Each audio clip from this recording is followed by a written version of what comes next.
Hey you, it is I, CHARLEKENNEDY, Princess Queen. Call me what you want, just keep it clean. Today I am coming to you in honor of Domestic Violence Awareness Month to answer a couple of questions that I received, and one question that I think really needs to be answered because I think that it's asked a lot and I don't think that it's ever asked to the correct audience. So for those of you who don't know, I am a survivor of domestic violence, and the first question that I received actually was asking me what age I was when I was in an abusive relationship. I was a sophomore in college and I was 19 years old. The question that I said I wanted to ask, which I think is like the most asked question, but again, it's never directed at a person who's capable of answering it. It's just kind of one of those like rhetorical questions, is why did you stay?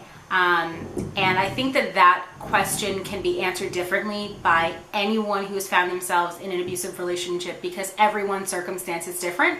But you will find oftentimes that people stay out of fear, people stay for financial security, and then there are also people who stay because they are married to their abuser or they have children with their abuser. So there are a lot of complexities that go into being in an abusive relationship, and it's not as simple as you think. It's not always just like I can turn around and walk away. I was not married, I didn't have children, I didn't financially need that other person, but there was a lot of emotional distress and trauma there, and it wasn't just as easy as just turning around and walking away. So that's my reality, and that is the reality for a lot of other people who are survivors. And then I had, I think, two other questions that I was asked. I screenshotted them. Give me a sec. I should have pulled this up first. My apologies. Okay, so this question I got on Instagram, and it says, I know someone that's a survivor as well, and it happened recently, but they got out of the situation. What advice can you give in terms of moral support, especially when it's a long distance friendship, especially when it comes to saying anything that could possibly trigger them? I think that's a super great question to ask. It's kind of multi-part. So the first advice that I would give in terms of moral support is just letting that person know that you're there.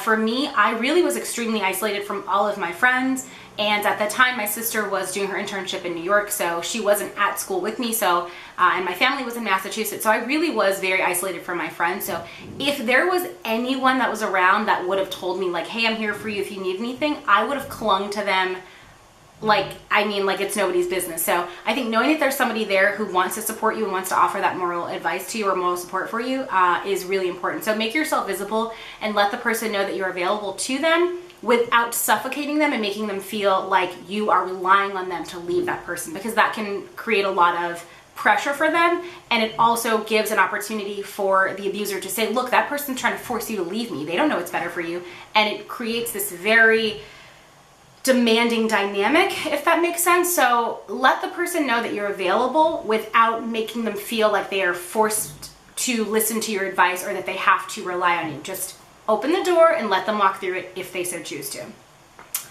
And then for long distance friendship, I think the advice stays the same. I think for a long distance friendship, it's probably maybe even easier because you don't have to necessarily see that person every day. You're not neighbors with them, but you can shoot them a text message, send them a message, email, Facebook, whatever, and just let them know privately that you're available to them.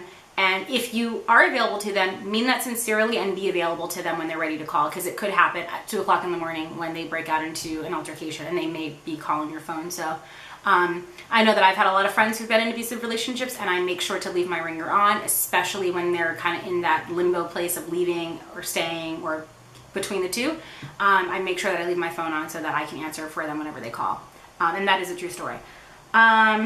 Especially when it comes to anything that could trigger them. So when it comes to like trigger words, trigger phrases, things like that, that is really dependent upon the person that you're dealing with, the person that you're providing help with, because everyone has a different trigger. For me, it was the scent of Fabuloso, which is a very interesting thing, but the person that I was with, he used that to clean his entire house, and the scent, it really, like, when I first started smelling it, it would just like, I would just have like this weird, almost like these flashbacks, like it just automatically, like I'm sweating thinking about it right now. I would instantly just start feeling really uneasy, and I would start to kind of like look over my shoulder. It just made me feel really uncomfortable. When I would see a vehicle that was like the same make or model of his vehicle, that really freaked me out. I hated going to Walmart because we would frequent Walmart a lot. So everyone has a different thing. There is someone else out there who Fabuloso doesn't mean anything to them. There are people who don't know what Fabuloso is. I didn't know what it was until I went to college. Like, we don't use that in my house. We use like, I don't know, Ajax and Clorox, so I don't know. So everyone has something different. You'll really have to tailor those needs based on the person that you're wanting to assist. But I think if you're unsure, just tread as lightly as possible. Hey, I'm there for you. I care about you. I know that you're dealing with something. I'm available. You know my number. I'm always going to be here for you. I think that's simple enough without going into detail. You don't really need to like go so deep. I don't think people expect that of you. I think people are appreciative of your help. And then the final question that I got was, if someone told you about an incident of abuse for the first time and you talked about it and the person decides they want to stay in that relationship, and since that incident everything seems to be going well, should you inquire about how things are going in the relationship if anything like that has ever happened again? So from my understanding, this person called me and asked me this question, and I was like, can you text that to me so I can like make sure that I'm saying it verbatim? So I spoke to the person who sent me this question, and they were saying basically they have a friend who was in an abusive relationship and they had a one-time altercation, and it's been a while and nothing else has happened. So my friend is wondering, should she bring it up again and say like, is everything okay? How are you feeling? Etc.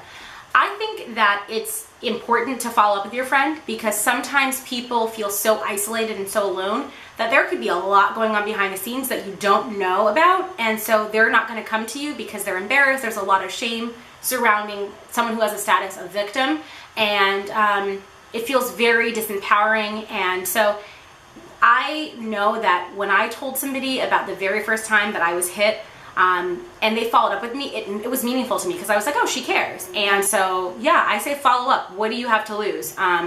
I just say be careful. I wouldn't recommend sending that via text message unless you know that the person that you're talking to is not sitting right next to their abuser. That's something that you really need to be cognizant of and be aware of.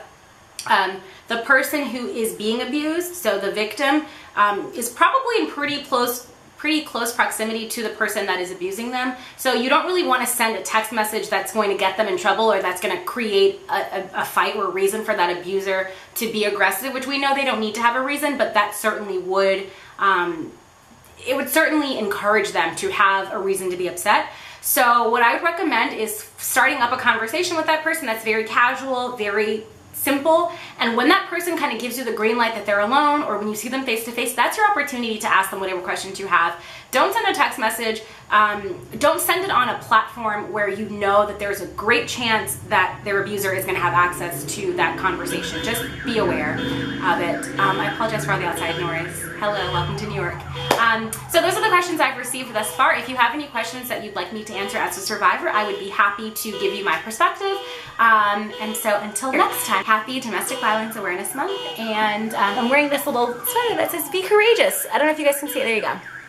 Be courageous, because it takes courage to leave, and it takes courage to be supportive of someone who is leaving. So thank you all for watching. I love you. Share this video and leave me a comment down below if you have any other questions. XOXO. God bless.